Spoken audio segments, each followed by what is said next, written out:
Vamos começar o programa de hoje falando do Furacão. O rubro-negro recebeu a equipe do Juventude jogando na Arena da Baixada e voltou a vencer na competição. Veja aí como foi.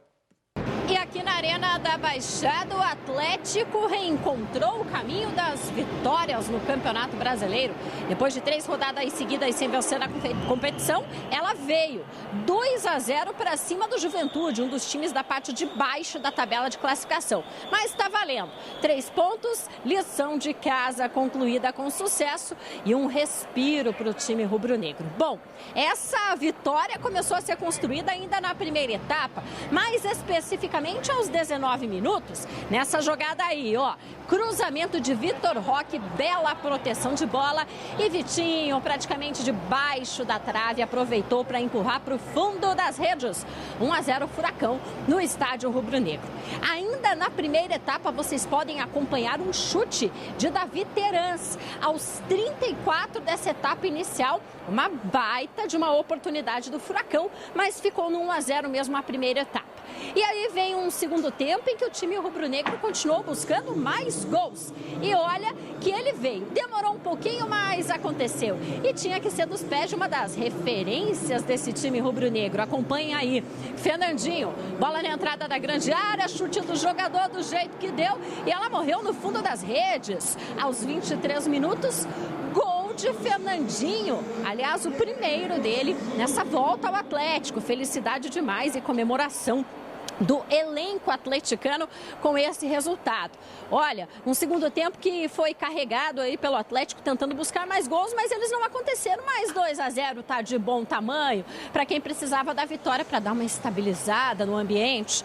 E o técnico Felipão fala justamente sobre isso. O que traz de bom esse resultado positivo aqui na Arena. Eu acho que razoável um pouco de melhora dos jogos anteriores, com um pouco de mais entrega, um pouco de mais disciplina tática. Quem sabe o primeiro passo sendo dado para recuperarmos aquele estilo que tínhamos até a classificação e que, como disse, nós conseguimos obter até o jogo final, principalmente até o jogo lá em Guayaquil. Vamos ver, agora no decorrer da semana, no decorrer dos jogos, as dificuldades são sempre iguais.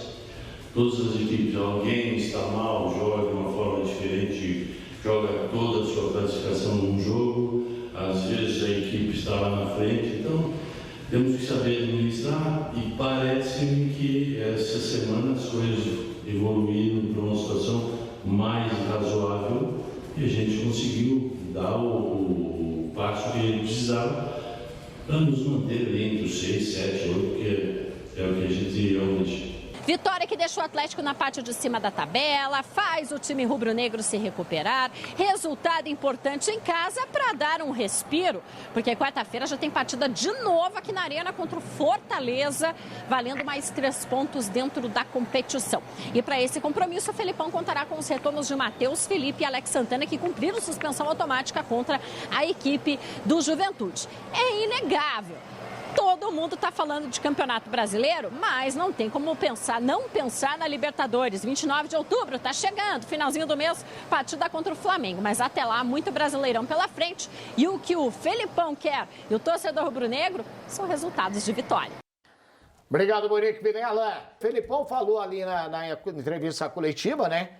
O Atlético reencontrou o caminho das vitórias, pelo visto ele andou dando uma puxada de orelha aí na turma e tal, né? Para entrar nos eixos. Acho que ele continua puxando, Osmar, acho que continua puxando, porque na coletiva ele fala, o pessoal precisa entender que aqui não tem Pelé.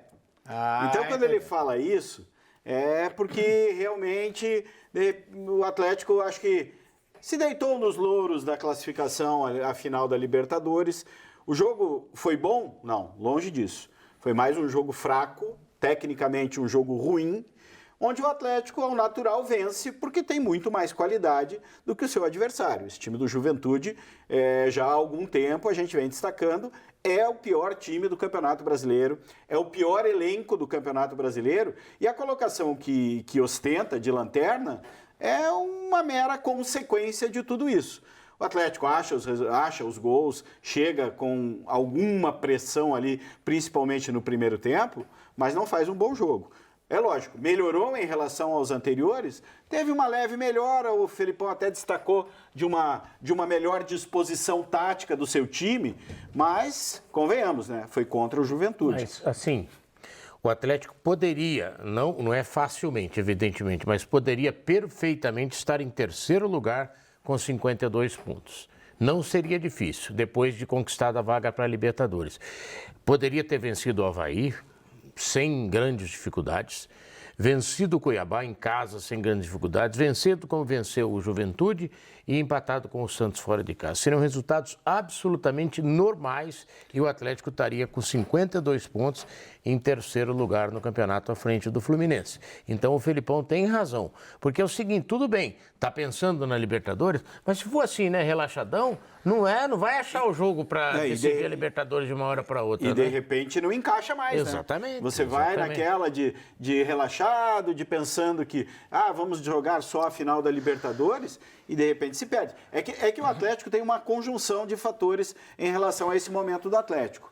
O primeiro, é claro, uma classificação histórica e merecidíssima para a final da Libertadores. E o outro fator é que o Atlético estava numa situação absolutamente confortável, ou está numa posição absolutamente confortável no Campeonato Brasileiro. Porque ele está na zona de classificação da Libertadores, no Campeonato Brasileiro, certo? E o G6 vai virar G8.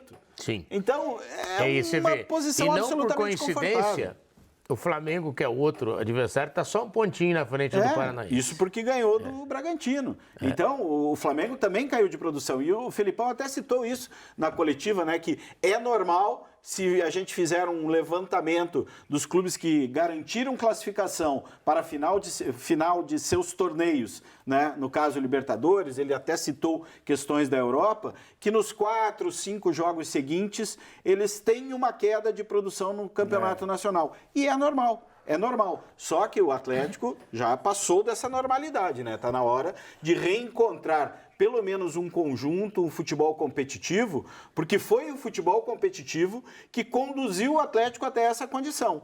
Ele não tem um futebol brilhante. Eu não vi esse futebol brilhante do Atlético até agora. E ele está numa final de Libertadores. A história do time copeiro. Mas ele precisa recuperar a competitividade, senão vai ter problemas lá na frente. Capitão Gil, agora tem o Fortaleza aí na vida do Furacão. Vai ser um jogo difícil, porque o Fortaleza vem de vitória também e é um time que está crescendo, hein? E se a gente for pensar, assim, isso que o Ira falou, que o Atlético está numa situação teoricamente confortável, o jogo tem até mais valor para o Fortaleza. Porque o Fortaleza agora que ele deu uma olhadinha, assim, mais de longe para... Esqueceu um pouquinho o retrovisor, né? Mas ele ainda está a perigo. Então o Atlético vai precisar arrumar motivação, evidentemente. O Felipão tem cobrado. Não deve ser muito mole você estar no vestiário e ouvir cobrança do Felipão, né? Então os jogadores vão dar um jeito de se coçar, como falam lá em Congonhas.